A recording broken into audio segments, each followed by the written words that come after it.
Are you referring specifically right now to the bond proposal, which would have included a new police station, or are you talking about the current sort of situation? The current one is still a mystery as to what that price tag is, because that one, if you add everything up that they want, you're still close between $60 and $70 million. The cost for that still exceeds the amount of money that they have for bonding that they're going to go out and issue the bond for. I believe that the city has said they're going to go out and bond for like $44 million. What they can afford to do is not what they have money for. The money that they're going out for doesn't equal what they're saying this police station would cost.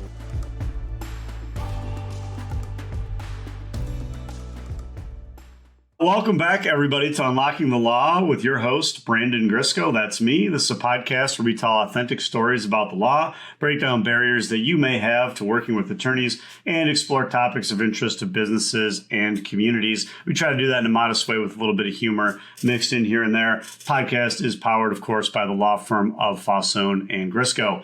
Joining me today is local Livonia ne'er-do-well, Jim Biga. Jim, your reputation precedes you a little bit, although I was just talking with some people who indicated like, oh, you got Jim coming on. And I said, I actually don't know anything about Jim, aside from that he was involved in the very successful Millage campaign that defeated the 2025 bond proposal in Livonia, which I suppose we will talk about. But I would like to get to know you a little bit, Jim. So if you would just maybe introduce yourself to me and to whoever might be listening in the future. All right, Brandon. Jim Biga. I grew up in Livonia. I've lived here my whole life. Went to school at Grant Elementary, Whitman Junior High School, Churchill High School, graduated from Madonna University, was Madonna College when I went there. Lots of fun. That's great. So right away, we've got some synergies because Grant, well, I don't know, Grant, was it Grant always where it is today, or was it somewhere else? It's always been there. So Grant's there. So that's my neighborhood. I'm in right on West Chicago, is where we've been living there since 2015. And I also went to Churchill and Madonna. So we've got that in common. Yep. Unfortunately, Whitman was torn down somewhere in the 80s. Not Jim, that I miss it. Yeah. So, Jim, what did you study at Madonna? Business with a major in accounting. Okay, so is that your profession then? Was that you were an accountant, or? No, I worked for the federal government, worked for the Army in contracting, defense contracting. And then my final few years were in the R&D center. I was the business manager for the R&D center, and then I was the director for a consortium of government laboratories and nonprofit and what do you call them? Defense contractors. Interesting. Okay, so were you in like a procurement type of role then with the federal contract stuff, or? For the contracting side, I was in contracting. Long career with that. Okay, and then I would say I don't know if at the time I assume they must have had federal acquisition regulations in place at that time. Oh, yes. I had the defense acquisition regulations at DAR, and then it moved into the FAR.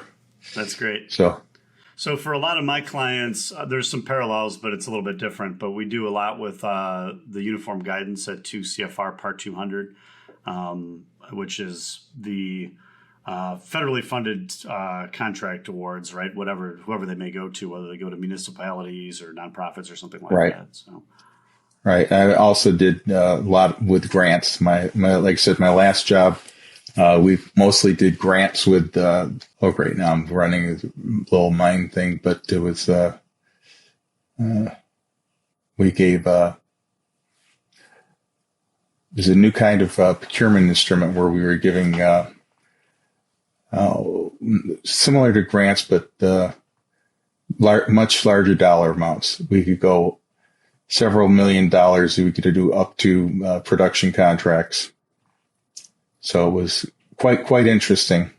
Yeah, interesting, and I'm sure lucrative in a sense too, right? As far as competition for receiving those funds, I would imagine. Well, we were working with a consortium. I was working with the National Association, and NAMC, and we had I was one of many contracts or grant agreements we had. So it was the government would go out through the NAMC, and we would issue requirements once a year, or if we had something urgent that had to be done. And we had over 200 defense contractors, large, small businesses, universities. They would come back and offer what they could do to do something. We would expedite things through a non-traditional contracting arrangement, and it was really fun. Cool. Okay. So you've obviously, this is high level, business type stuff that you're talking about, quasi-governmental or governmental. So I'm sure this kind of plays into your perspective in terms of, commenting at local meetings and stuff like that. But before we get into all that type of thing, anything interesting that you want people to know about you? Any hobbies or any fun facts about Jim Biga that people need to know? Well, I'm actively involved in dog training. I'm a member, actually, I'm president of the Wolverine Dog Training Club in Farmington Hills. We're on Orchard Lake Road, just north of 8 Mile. We train all sorts of dogs for home. Mostly the hard part is training the human part to learn what they need to do to get their dog to do what they need to do. So this is what maybe a layman like myself would call obedience training for dogs, right? Very much obedience training. The dog learns much quicker than the human. So we have fun with that. And once they start clicking, it's great. But we also do competitions. So we have people who do obedience competition, a sport called Rally, which is using their obedience and following signs and doing what the sign says and going through courses. Another thing, which is scent or nose work, which the dog has to find a scent in an object, whether it's a box or a container, or a container filled with water, a container filled with sand, and different levels. And it's a lot of fun. Yeah, that's interesting. How did you get involved in that type of thing? I mean, just always had a passion for dogs, or? Well, had a passion for dogs, and then we had a dog 25 years ago, and we put her through training, and we got a second dog, and we put me and that dog through training, and just kept getting involved in doing things and showing the dog in obedience, and then the next levels that came up, and we just kept getting more and more involved. Well, that's interesting. That's good. Yeah, we've always, of course, I don't have dogs anymore, but that was always a struggle, is like doing things and being consistent with things. I imagine is probably one of the main issues that you confront with your human trainees. Well, it's just like, I always laugh because training a dog is just like having children. You get a puppy, 9-week-old puppy. How different are they from a little infant? They're learning. Sure, they walk on four legs and they can do a little bit more, but, they still have accidents. They need to know when to go outside, when to let you know when they need to do things, but they need to eat and sleep, and, they can only play for so long. And then they're tired and they have to sleep for their 18 to 20 hours a day, depending upon how old they are. And then as they get older, they learn more and more. That's a good point. Yeah. So before we get into sort of the substance of what we were going to talk about today, I promised that I would give your brother, I guess, Bob Biga, a shout out.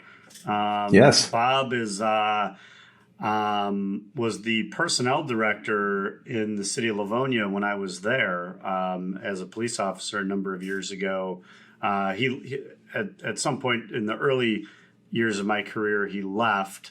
And a new personnel director came in, but I got to know Bob a little bit at least.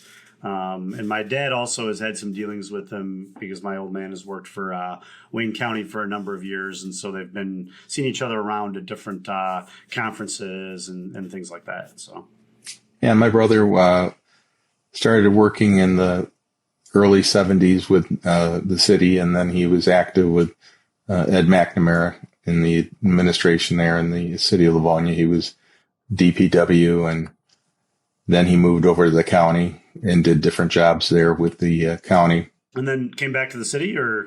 Yeah, came back to the city after, after a few years doing a few other jobs.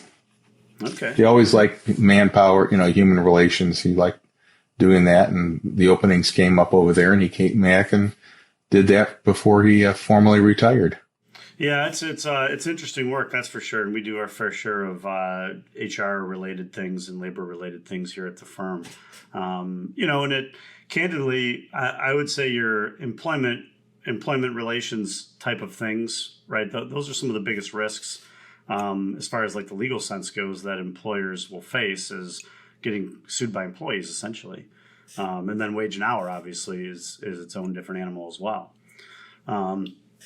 Good, cool. Well, so you guys got long ties then to the city, both from your upbringing and your brother having worked here and all those different sorts of things. So let me ask you this, though, to get into some of the meat of what we're here to talk about. When did you start getting involved in, I don't even know if you want to call it local politics. Do you consider what you do to be politics or? Well, I call it more, I'm interested in the city. I'm interested in what we're doing and where we're going. Really, years ago, we got involved with the term limitations. So my wife and I got involved with a group of people who were doing the term limits because at the time just let me pause you there for 1 second because I'm not familiar with the history of this point. So that I suppose would have been like a charter amendment or something. Charter amendment back in I want to say the early mid 90s. We had a problem with the same people were being reelected. You never got a new person on the city council unless they took a different job somewhere. Mm-hmm. When McNamara left, we had the opening for the mayor. So you had a new position showing up in city council, but it wasn't until somebody decided to, I think, Bob Bishop went to become clerk or treasurer. Then you had another opening there. And then somebody decided one of the other positions. So pretty much you just had people rotating around in different positions, but they never left. And so you didn't have any new blood coming in to run the city.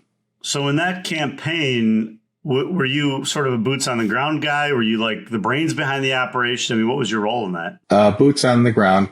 Some other people were running it and we just help get the word out. And, because I think Livonia is somewhat unique, although I could be wrong about this, candidly. I haven't really benchmarked it, but Livonia doesn't have like true term limits. It's like more like you have to take a break.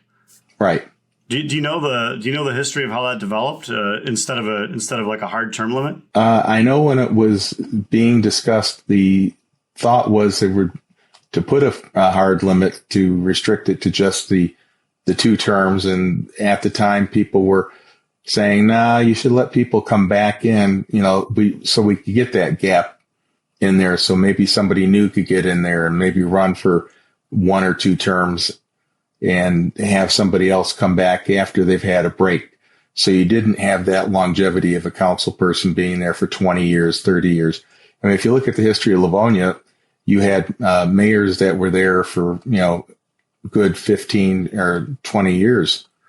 Same thing with council members. I mean, people were there and they were just reelected all the time. Yeah. And so, I guess the sort of counter, and I'm not really, I don't necessarily really have a position, frankly, on term limits or no term limits. I'm just kind of interested in both sides of that, to be honest with you. But I suppose the one side of that equation might be like, well, you're forcing people out. And maybe it takes a term or 2 to really get your feet under you with respect to how the city works and how the budget works and those sorts of things. So you're sort of losing some of that institutional knowledge. I mean, what do you say to somebody like that might have that position? Well, yes, you do lose some institutional knowledge, but you also find the people who aren't really learning the city. Mm-hmm. Yeah, there are some people who are in it for the fame and glory of having their name up there. And there are those that are actually there to learn and be a part of the city and the governance of the city and actively take a role in it. There are some people who just are there to, for I'll call it the glory of the ego, so that they can say, hey, look at me. I ran for an office and I got it. Then let me see what other jobs I can do politically. Mm-hmm. But I think the big problem is, at the time we had, the council was all men. You didn't have any women up there in council. I think Laura Toy was the only councilwoman up there when term limits were enacted. And she got in there because I think one of the other council members had gone to another job opening in the city. And then you had, Joe McCotter was up there too. So, I mean, it was really pretty much you had people that were, a decade in or more in office. You had,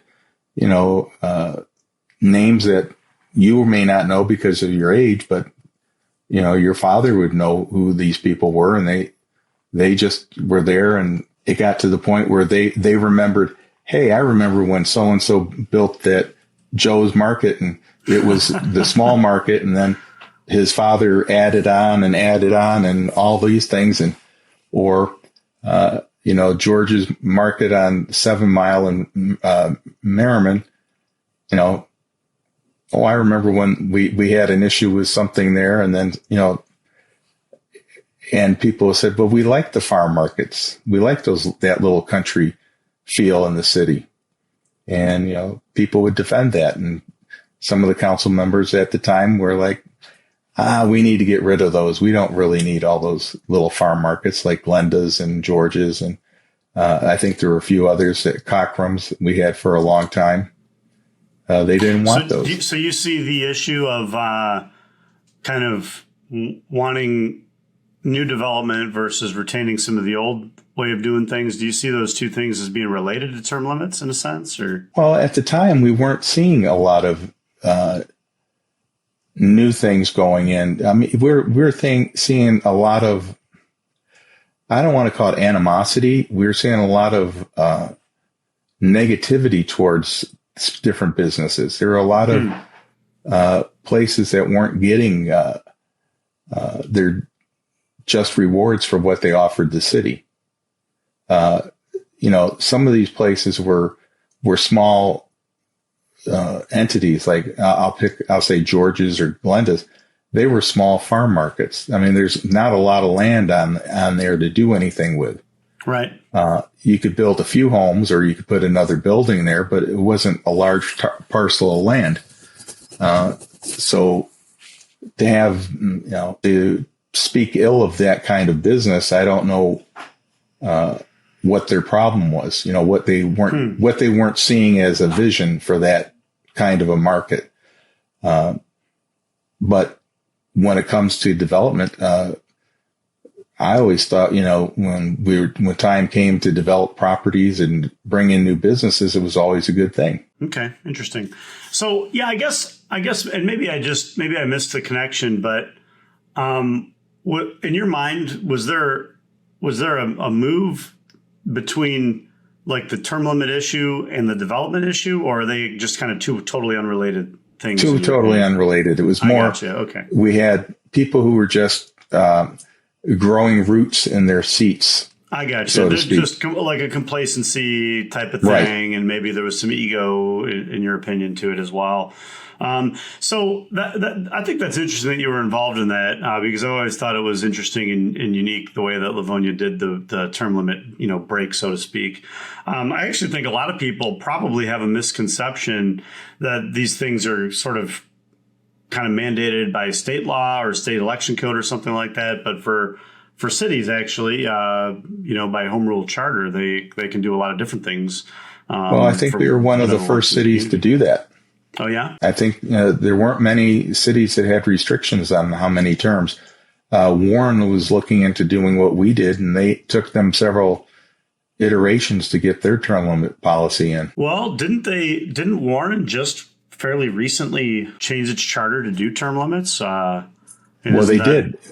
To get rid of their mayor. I don't think they must not have had it before, because I remember just recently hearing about that. Well, I think they had it for their council, but not for their mayor. I see. Okay, that's interesting. I know they had a fight with was it Faust?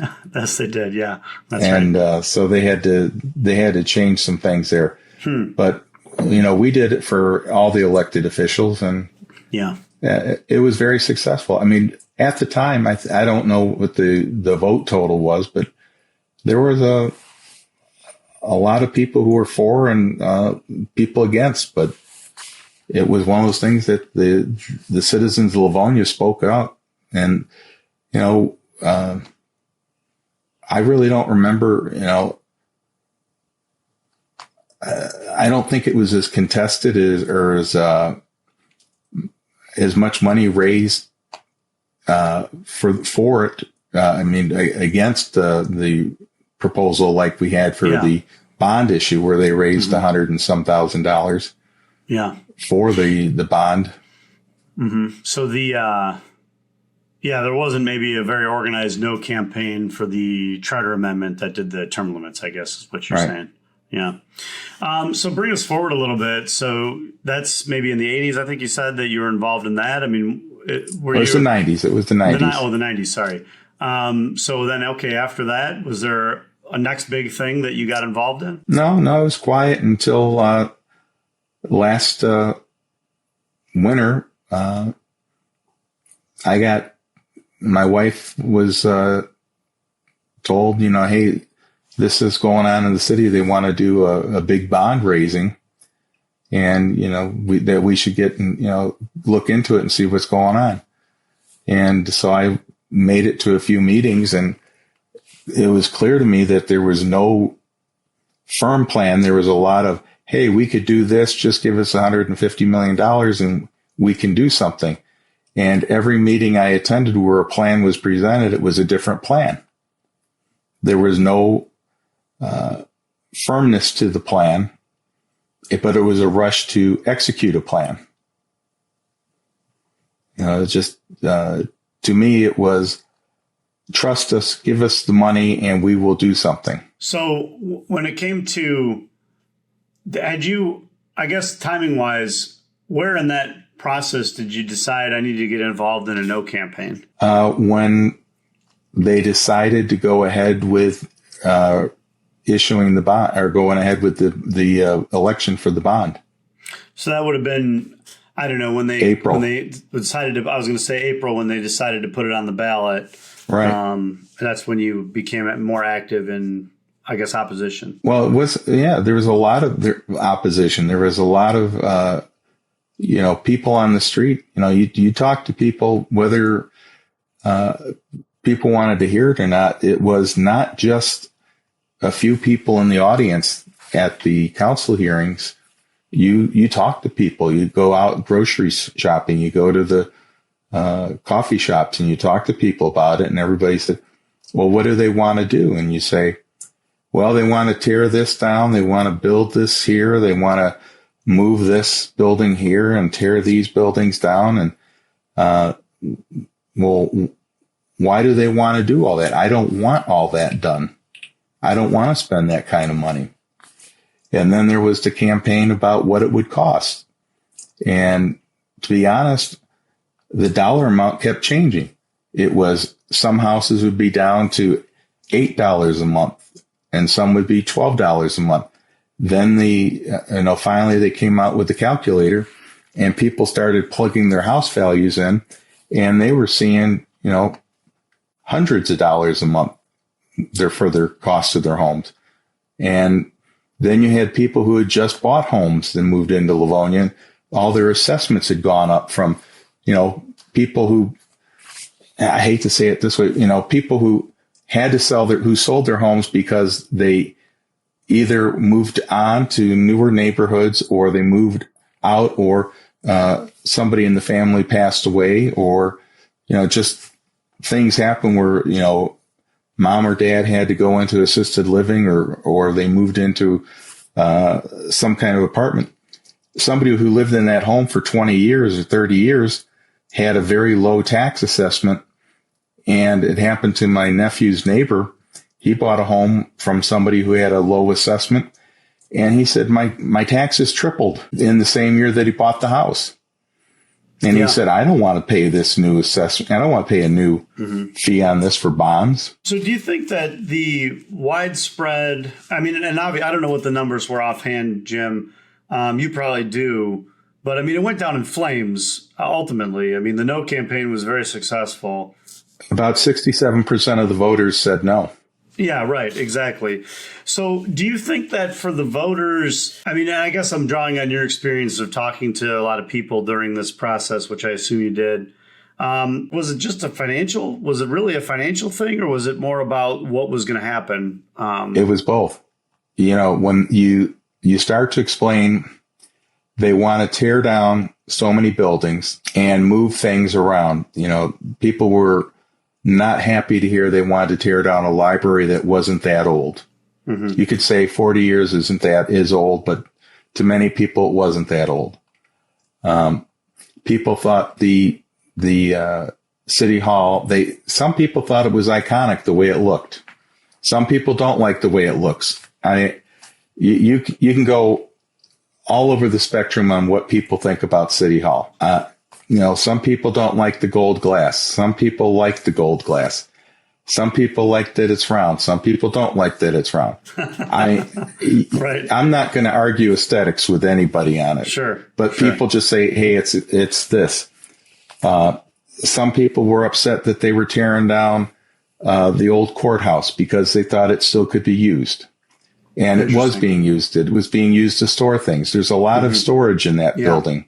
Yeah. That people were being told, oh, it's not being used for anything. There's nothing in it. Well, then people found out what's going on in there. Then there was issues with the police department. And I'm not going to, we can do this and that on how things were portrayed with the police department. And some people say there was misleading pictures shown, and there will be people who said there weren't misleading pictures shown. Sure. I know some people who retired from the city who said it wasn't as bad as what was portrayed. And yes, there are things that could be fixed. And some people said that problem was already fixed years ago, and why are they even showing that picture? Talked to the firemen at the fire station.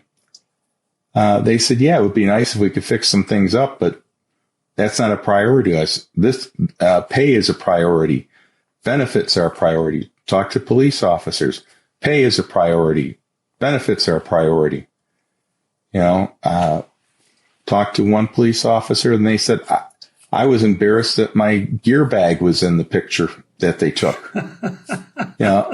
You talk to the men and women on the force. They weren't in favor of what they were seeing. They'd like a new police station, but what they saw, I think some of them were embarrassed by what they saw.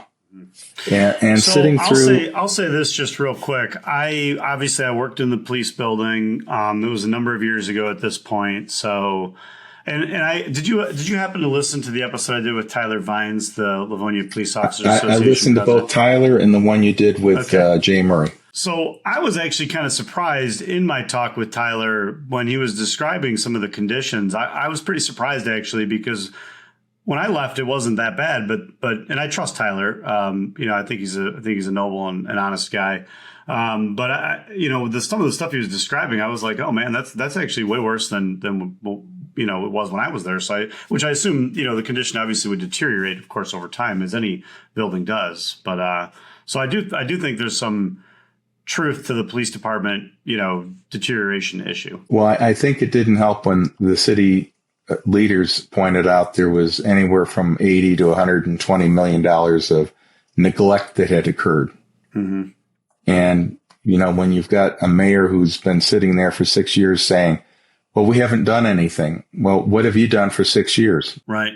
Well, what I thought was interesting about all that is that, many organizations that I've been involved in with, capital assets, they do capital planning. And I guess I don't know enough about the Livonia government or Livonia politics to know, like, maybe were they doing capital planning? Were they not doing capital planning? Like, They told us no. Exactly familiar with that. They came out and told us no, they weren't doing it. Oh, that was a good idea. We need to hire somebody. Well, that's, we're going on April of a year ago, and they still haven't hired anybody to do certain jobs. Interesting. And what we've seen is, and I don't want to pick on a company, but they keep going to Plant Moran, Real Point, and they're spending millions of dollars with them. But what have we gotten for our money? They pointed out these were all these problems, but have they acted on it? And if you look at the budget from last year, they didn't spend all the money on the maintenance fund, fixing problems. And so I think that, the voters in Livonia weren't stupid. You tell people that you need to do maintenance, but you're not doing any. And I think people saw it, and they saw it when they would go into buildings. They saw it when they went into the rec center. It was being renovated, and they saw that, hey, the pool was down for the summer. Why is it down during the summer when we need it for, summer activities?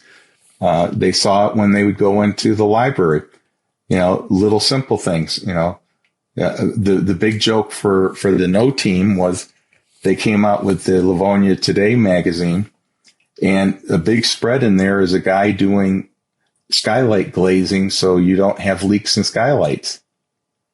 And my first comment was, did they call him to give a quote? And they didn't do anything like that.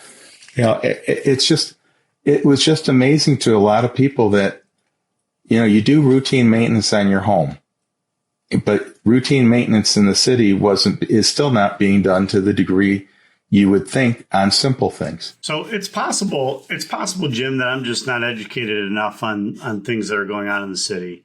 But what do you suppose that if somebody from the city was here, what would they say in response to this? Or what have they told you in response to this when you brought these things up? Well, you don't get a response from the mayor. You don't, in my opinion, we don't hear a whole lot. The last year we didn't, we'd ask questions and we never heard any response to things.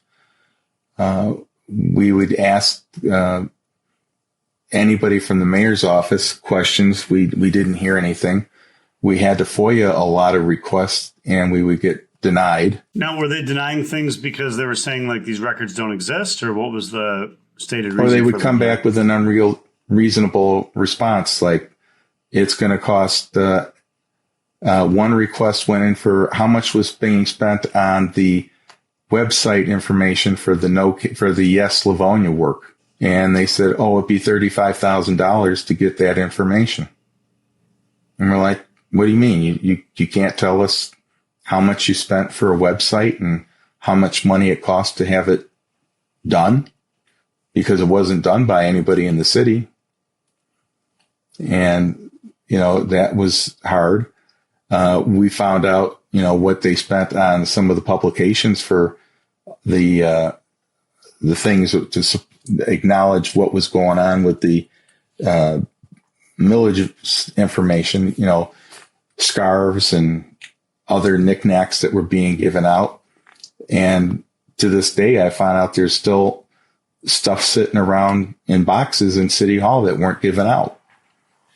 So, why did we have to give out all the knickknacks? If you've got little cards with the information, you didn't need to do the knickknacks and other things. So Jim, let me ask you this. Do you believe, as you sit here today, that we do need a new city hall or a new police department, or do you think we don't, when we can make do with what we got? I think we may need a new police department, but I don't think we need a $70 million police department. They can tell us it's $60 million or $56 million, but they keep having this side issue of, hey, we'd like these other things, and they add up close to $70 million. Mm-hmm. I don't think we need a bulletproof set of windows on the outside of the police station for floor to ceiling on the outside. That's quite expensive. Having worked for the Department of Army and having bought a lot of bulletproof items, that's very expensive glass. Remember, we started with the whole Iraq-Afghanistan issue, and having outfitted the Army and a lot of other things, I know what that kind of glass costs. It's not cheap. And to say we need to put that on the exterior of a building that is going to get a lot of sun, it's going to be hot inside of that building. How are you going to cool that building? It's a 2-story atrium. I mean, it's just going to be very hot. And how is it going to be cooled? And it just doesn't make sense to me. So what about the safety aspect of it, though? I mean, obviously, if there was some situation, a shooting situation, the police department could be a target, certainly. Officers, their lives could be inside, I understand. You need it for where you have the windows for the police. You need it for different things. But I don't know if you saw the inside plans or the plans for the police station. I didn't, but admittedly. But no. This is when they were showing the courtyard between the courthouse and the police station. They were going to have a courtyard in there between the two areas. And when they presented that plan at night on a weekday night, and there weren't many people in the audience that night because they snuck it in my mind. And, that's when we saw the price tag at $70-some million for when they were doing the bond issue. Almost half of the money was going for the police station. And I asked a couple of questions, and one of them was, did you tell the neighborhood behind that you were going to put an access road in to their neighborhood? And they said, no, we haven't talked to them. And I said, did you tell them you're going to put a fueling station right behind their houses? And is it going to be above ground or below ground? Because if you're going to go below ground, you've got all that wetland there. So have you done the study about putting a tank in the ground? Because, we ask gas stations to make sure you do it right if you're putting a fuel tank in the ground. Well, we haven't decided what we're going to do.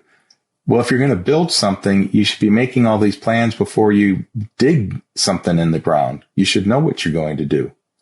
You should know what the neighbors think before you're going to put an access road into their neighborhood. You should tell the neighbors you're going to put a police station right behind their houses. They were just going to do it and not tell anybody. And that was what was wrong. Everything was being done in secrecy and not in the full purview of the neighbors of the city. It was, trust us, let us build something. It's going to be beautiful. That's not how you do it. You should be saying, hey, let's bring the community in. Let's show you how we're going to do it, why we're doing it. And then the cost. And when people heard $70 million or more for a police station, that's when everybody said, wait a minute, what are we building here? Now, when you're saying you're talking about, are you referring specifically right now to the bond proposal, which would have included a new police station? Or are you talking about the current sort of situation? I'm not. The current one is still a mystery as to what that price tag is. Mm-hmm. Okay. Because that one, if you add everything up that they want, you're still close to 70. You're between 60 and $70 million. And that one, the cost for that still exceeds the amount of money that they have for bonding that they're going to go out and issue the bond for. I believe that the city has said they're going to go out and bond for like $44 million. So what they can afford to do is not what they have money for. What the money that they're going out for doesn't equal what they're saying this police station would cost. And that's an issue. I don't know how you can proceed with that. Okay. So we are at this point 40 minutes in, so I want to kind of move along on a couple different things, but I think, you raised some interesting points that I wish we could spend even more time on, frankly. So I think we talked about the police department. So, and I don't know if I heard an answer to this or not, but do you think that we need a new city hall or not need a new city hall then? I don't know if we really need a new city hall.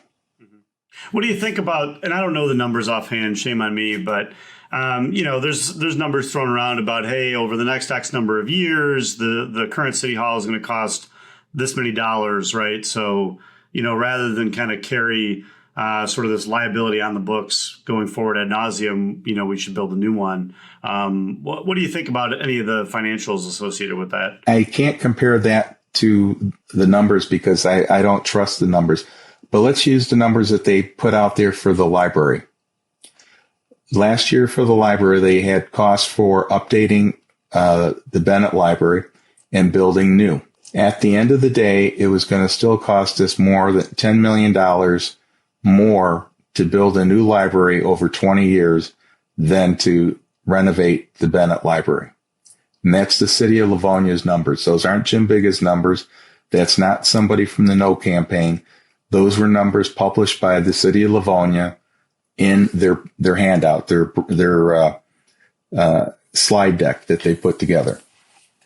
And when we asked questions about it, they said, but we'd have a new building at the end of the day. Well, I could see, and I haven't been deep into the weeds on any of this, as you can tell, but I could see an argument though that, hey, if we do these renovations, you're still dealing with some level of aged infrastructure that then has an ongoing cost associated with it, right? Whereas with a new building, it's not, you're not going to see the maintenance costs maybe come until some years in the future. I mean, what do you think about that? To quote somebody from the mayor's staff who said to me at Spree, well, the current library's brick and stone, and the new library won't be brick and stone. I said, well, what's it going to be? And I just didn't get an answer out of the person. I said, you're showing a building that's brick and it's glass and it's things like that. And you're showing a glass atrium that's facing west. So every day it's going to get the western sun beating on the glass, 2-story atrium. And it's going to be needing a lot of maintenance on this atrium. And the building's going to need a lot of maintenance. And you're telling me this building's not going to be built to last more than 20, 30 years? And at that point, they changed the subject. They weren't talking about a building that was going to be built to last 50 years. Public buildings are not designed to be built for a short period of time. They're mostly designed to be around for 50 years or 100 years. That's usually because it's the cost of those big buildings. And it was just unfathomable to me, when I hear things like that. So when you say City Hall, do we need a new City Hall? Probably we could use a new City Hall. Does it need to be at 5 Mile and Farmington? I don't know. Could it be off of I-275 on one of those office buildings where that's for sale? You could buy last year one of those buildings where Mercy Health was, or one of the health companies was at, sold for $6 million, 100,000 square foot building. So you could buy an office building for say $10 million. It's still a lot cheaper than building a new city hall. Yeah, I think historically, and don't quote me on this, obviously, I'm not a historian, but I think historically your city halls were located in the center of town so that it was sort of equidistant, right, from the edges, because presumably people were like riding horses in town or whatever back in the day or whatever. So yeah, that's an interesting concept. I think it's pretty common that you see your city facilities are located centrally. Do you think there's any value nowadays to having facilities located centrally? I don't know. I don't know. I mean, if you're telling me, if you're trying to tell me from a cost standpoint, what's the best way to do something? Is it cheaper to build new or to renovate an existing building? I would say it's maybe cheaper to renovate an existing building. Are there existing office buildings nearby that you could take over? The city of Westland took an old Circuit City building and renovated it for their thing. We don't have anything like that at 5 in Farmington because the only thing that was ever there were city buildings. So if you're going to keep it at the same location, is it really important to build a new multi-story building? Because how many people are really in City Hall? The last count we had last summer was about 50 people. So what they were talking about building attached to the library was almost, I think, a 50,000 square foot building. So that would be with, meeting rooms and whatnot. So, that's a lot of square footage per person. Do we really need something that big for 50 people and an auditorium for the council and different meeting rooms? So this gets us to something that I really want to get into. I don't think there's even a right or wrong answer to it. I think it just depends kind of where one falls politically. But I guess the question I would have is who gets to decide these things? Like, so for example, who gets to decide if it's worth it to add the extra $10 million to go from 60 million to 70 million, or who gets to decide if it's better to do this off of a street, that's going to have access from a neighborhood. What do you think the right way is to do something like that? I mean, obviously somebody has to be the one to finally make a decision, and who's that going to be? Well, it would be nice to have the discussions. We never had the discussions. We were never allowed to have the discussions. I think Brandon McCullough said it, that they had the first meeting, and instead of a new plan, it was, here, this is what we want. It's the same thing as what we had. Nothing different was given. I think it was Councilwoman Tashnik that brought up the idea of like, well, hey, we heard feedback from the community that they would have been okay with this if it was just the police department. So therefore, we brought forward the plan that was essentially the police department component of it. What do you say to that? I don't think she listened to people when they said the police department was too expensive last year. Mm-hmm. I mean, if you look back at, and I'll just say social media because that's the only place you had anything written, everybody's comment was it's too dang expensive. So if we're going to talk about,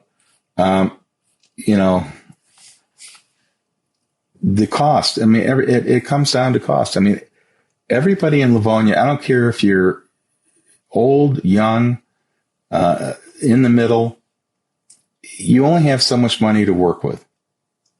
And if we're going to ask people to spend extra money to do something, we should have a vote into part of the discussion as to how much something should cost.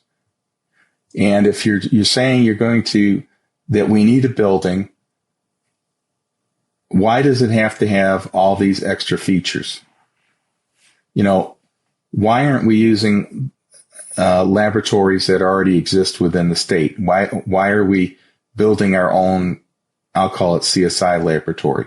Why can't we use what's already within the state? Is it going to be cheaper for us to spend all that money and have our own laboratories? Do we have that kind of need? And that we'll see a return of that investment in 5 years, 10 years, 20 years, 25 years, 30 years.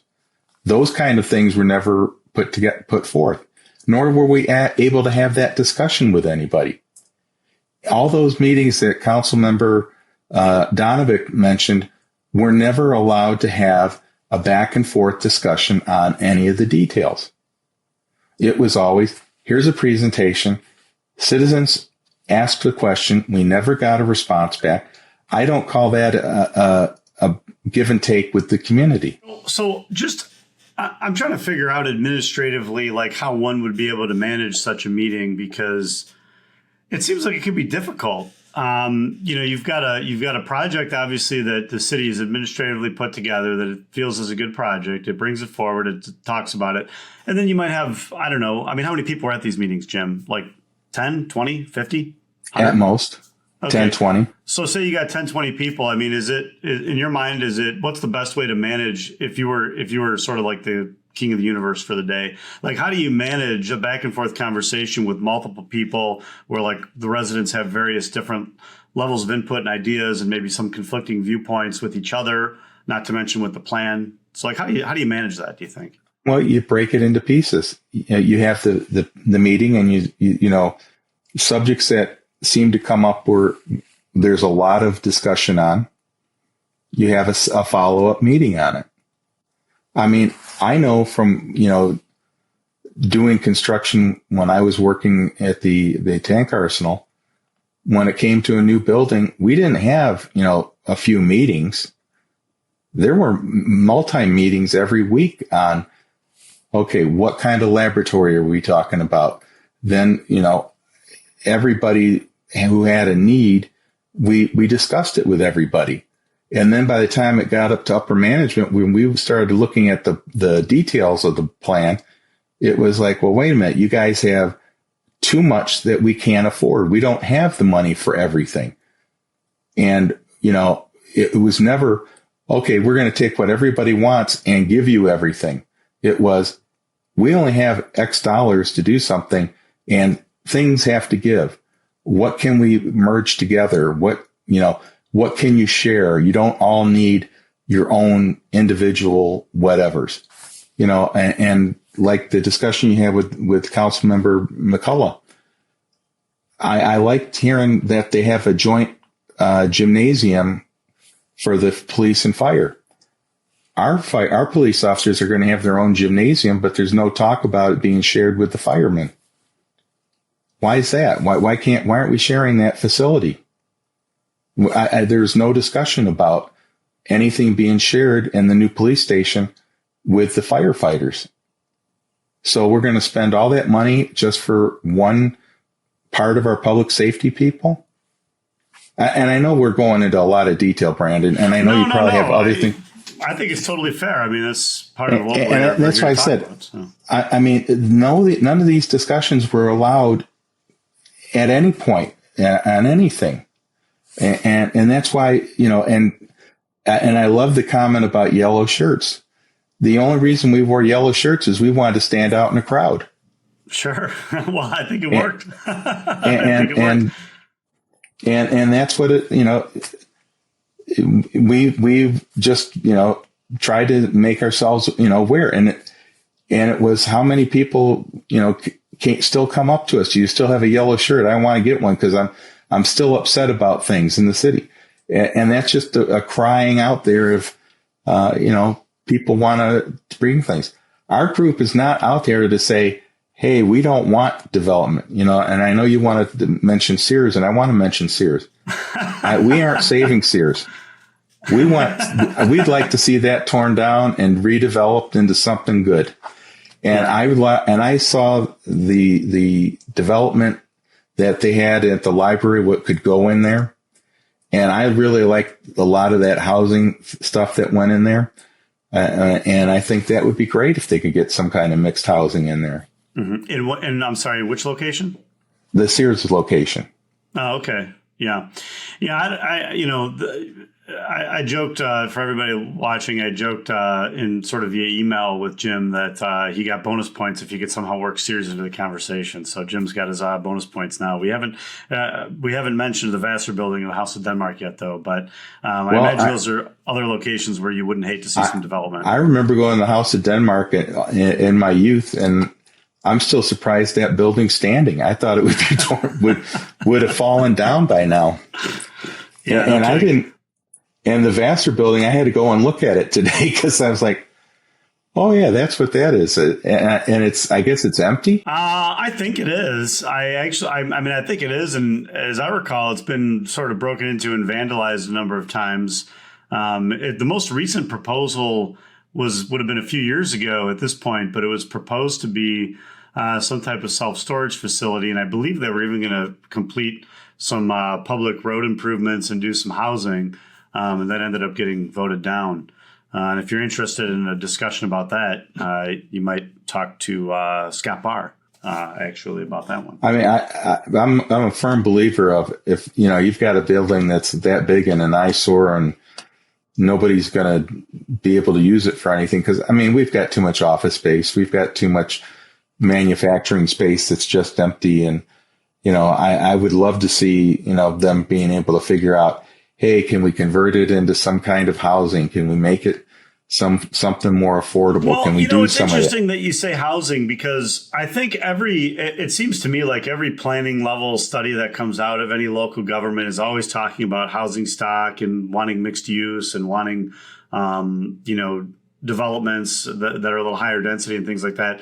But then when you actually go, and I've represented developers on these sorts of projects before, almost without question, anytime you bring forward a multifamily housing development, there's going to be very strong community opposition to it, apartments in particular.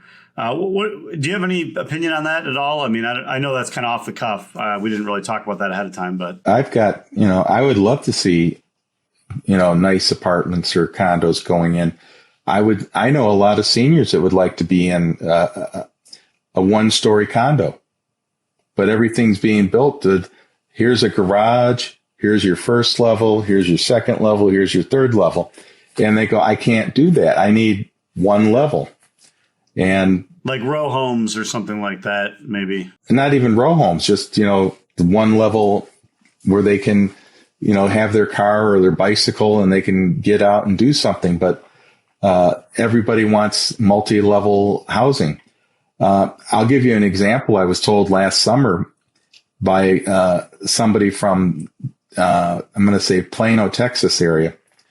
They did a development like was being proposed at 5 Mile in Farmington with all the mixed-use housing and apartments and condominiums and the restaurants underneath. It was being built because Allstate was moving their call center down there. So, the developers all said, hey, we're going to build this. We're going to have the Allstate people are moving down there from Wisconsin. Well, what they didn't know was Allstate was moving the call center, which was not highly paid people, but lower paid people who do the call center. Well, what happened was they were planning on, $2,000-$3,000 a month rents. Well, they didn't get people who could afford that. So they ended up having to turn most of it into Section 8 housing because they couldn't get the rental that they were looking for. And then whatever rent that they were getting that was a little bit more, the police department kept getting calls because the bars and restaurants, people were tired of smelling the food, or they would hear the fights, or there were issues going on. And the police were saying, well, you're the ones who rent above the stores and different things. And then they would, that's the problem they had with it, because it didn't turn out as beautifully as everybody first thought, because the development that they were expecting didn't turn out, because the communication between the company, what was being moved in, and the developers, what they thought they were going to get, didn't occur. Yeah. Yeah. There's that mismatch there. So a lot of times when you're trying to plan for that, hey, we think, somebody's moving in here, you got to make sure you get who's coming in.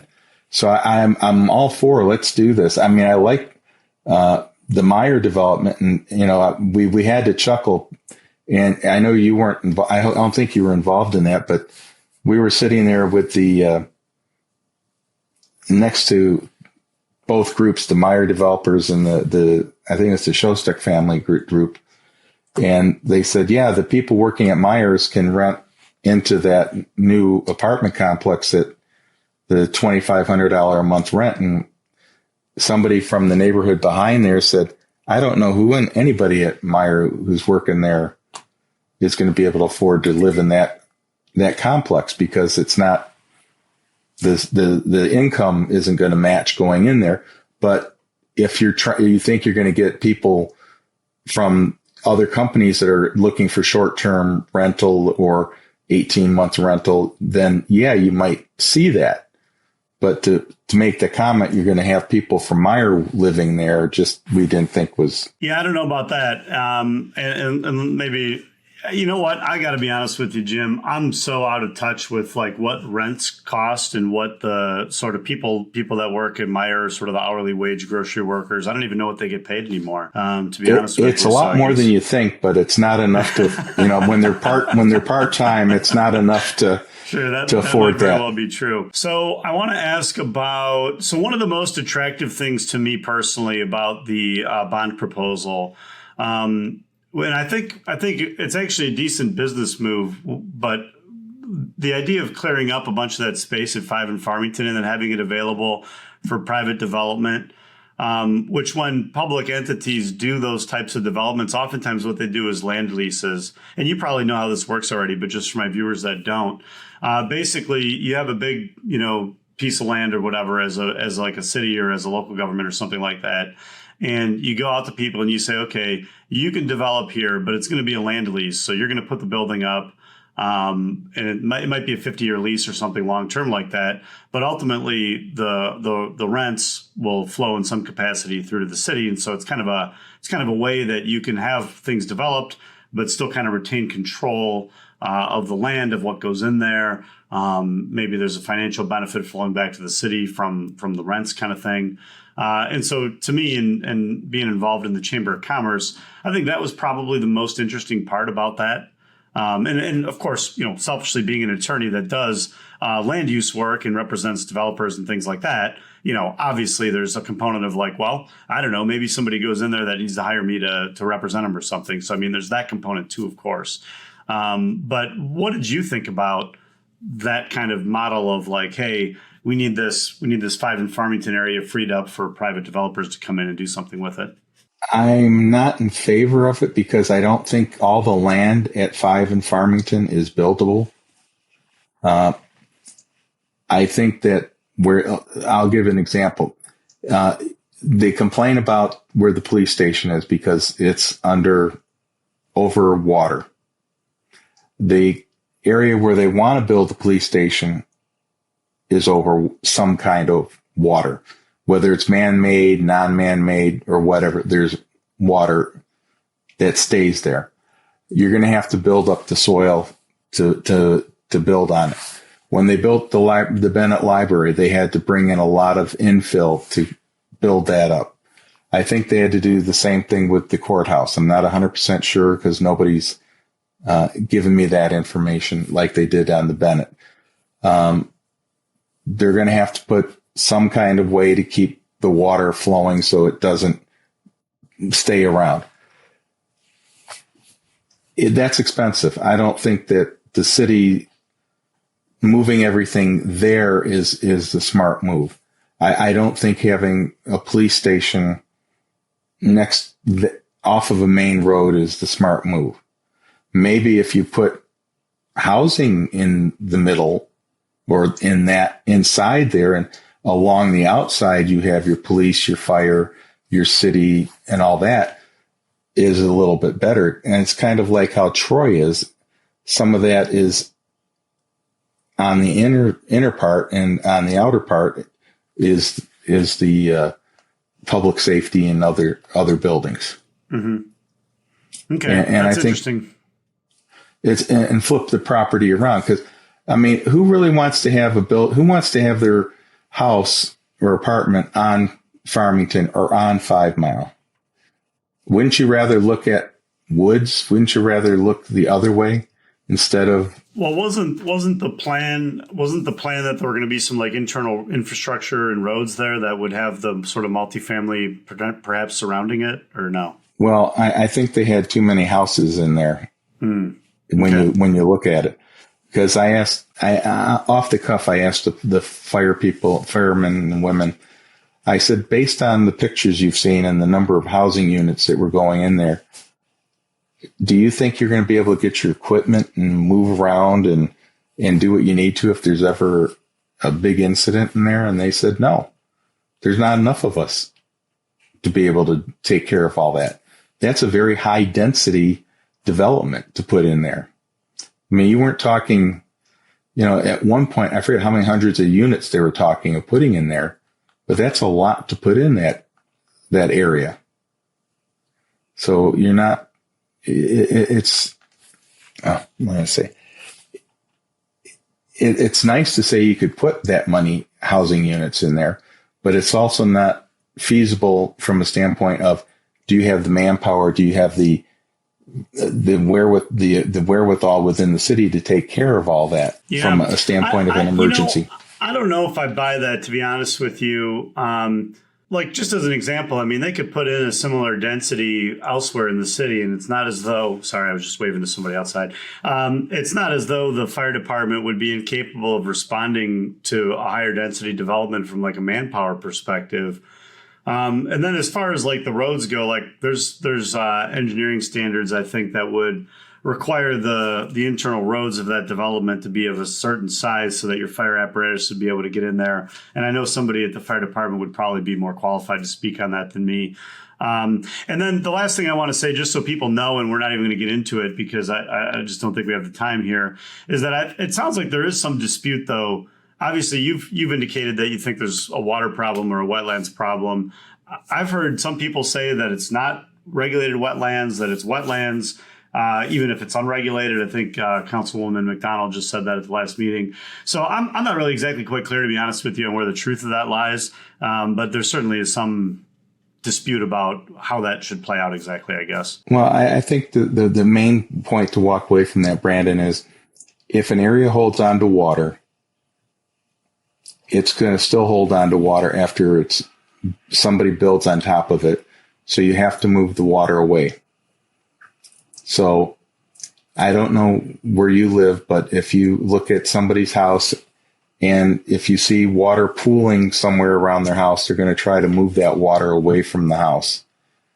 Where I live, we have sump pumps. When I grew up near Joy Road in Farmington, we didn't have sump pumps because we didn't need them back then.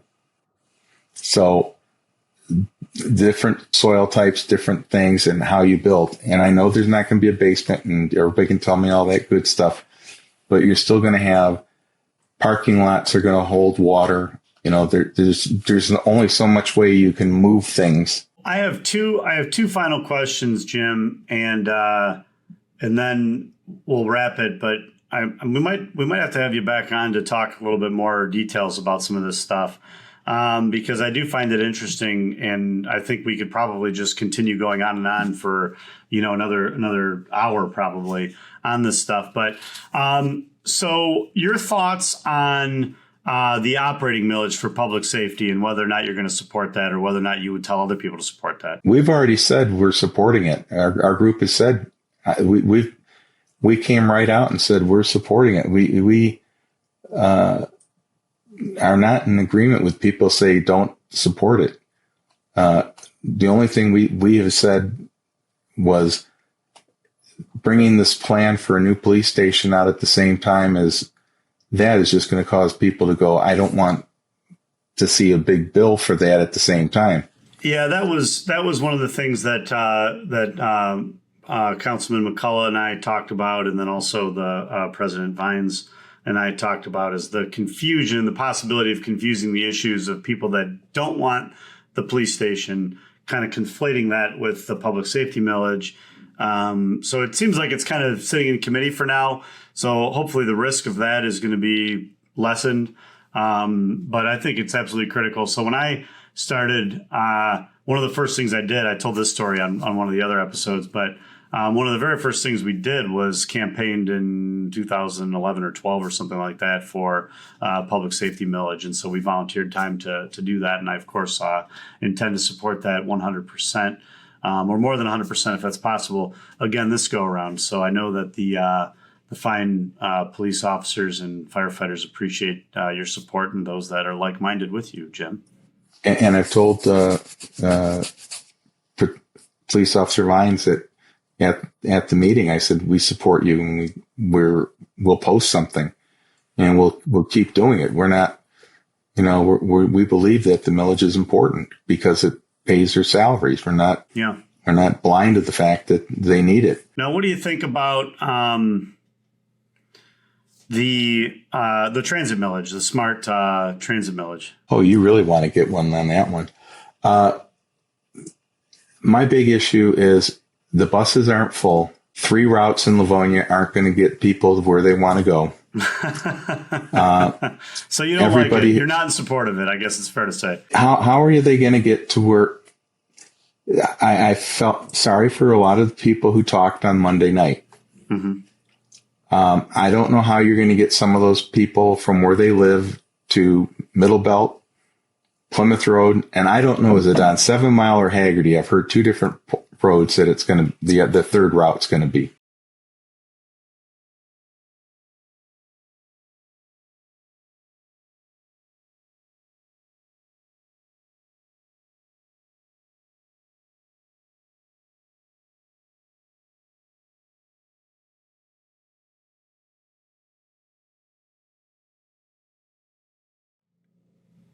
So do stay tuned, because I am trying to get somebody to speak more intelligently about the transit millage situation. I don't know when I'll be able to line that up exactly, but I think it's an important conversation to have.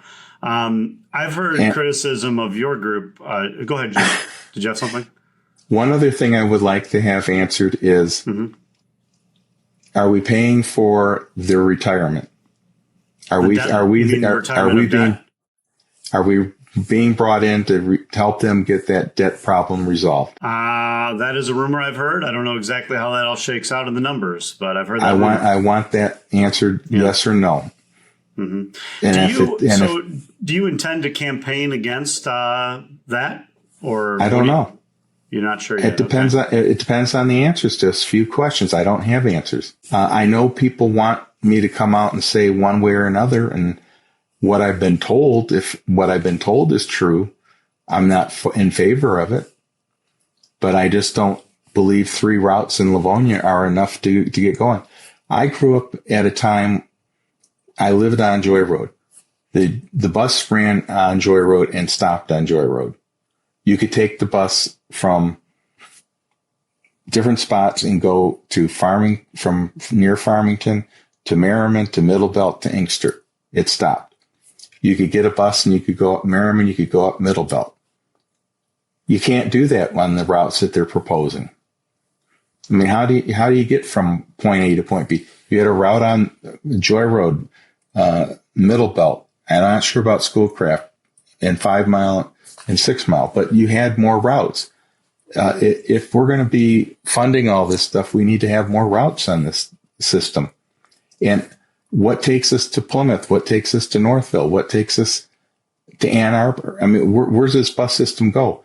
I've been told in Oakland, and I know in Oakland County it doesn't hit everywhere it's supposed to go. I still see the Western Oakland Transport Authority out in Walled Lake, Union Lake, Commerce, driving around. I don't see smart buses. Yeah, I see the WOTA. And I don't actually know how that works, because I think Smart partially funds some other transit authorities. But I don't exactly know how that works. So quote me on there's that. There's a lot that hasn't been answered, and you're going to need a couple hours on that one, Brandon. But what's the criticism about my group? So one of the I don't know that I really even call it a criticism, but one of the things I've heard about the group is like, okay, well, look, and you've kind of disputed this number, I suppose, but hey, if this bond proposal was going to come at an average cost of $12 a month a household, or whatever that number was, and this millage, the transit millage, is going to come at a similar cost, shouldn't that group be equally opposed in sort of campaigning against the transit millage? Essentially, was the thing that I'd heard. We're not in favor of the amount of money for the millage. We're not in favor of the bus routes. So the answer to that is the group would be split, because there are some people. I don't know if you knew the group well enough, but I don't know the group. I know one person in the group at this point. The group was full of people who were Democrats and Republicans, people who were liberal and conservative, people who were independent. So people who were liberal found people who were MAGA people, and people who were MAGA found liberal people. And you know what? They all got along. They all could talk. Do they all agree on the smart bus? Probably not. Have I gone out and polled them all? No. But I know from just talking to individuals, they're not all in favor. Some are in favor, some are not in favor. So to say as a group, would we all be in favor of it? I don't think the answer is going to be that. I think if we come out with anything, it's going to be, here's the information. You all make up your own mind. Okay. Well, good. Jim, thank you so much for coming on. We went an hour and 15 minutes. Okay. I think there's room here to come back and have even more conversations about some of this stuff. Is there anything that you want to say is sort of like a parting shot, or no? I think we covered. I think we covered quite a bit, and thank you for having me. Yeah, And if you like I want, said, I really appreciate you coming on. I think it's important. I was talking with somebody earlier today who was saying that, one of the reasons that this podcast has been successful is because you're talking about local issues and people are kind of craving some of that information, some of those conversations. And there's not really many places where you see sort of civil discourse going on right now. Local journalism is almost non-existent. Because of what's happened with the papers and things like that. So I think people really are interested in these conversations. And I also sort of relish the opportunity because I've definitely, Jim, I've heard or at least seen people in your group or yourself, maybe even caricatured kind of in a sense.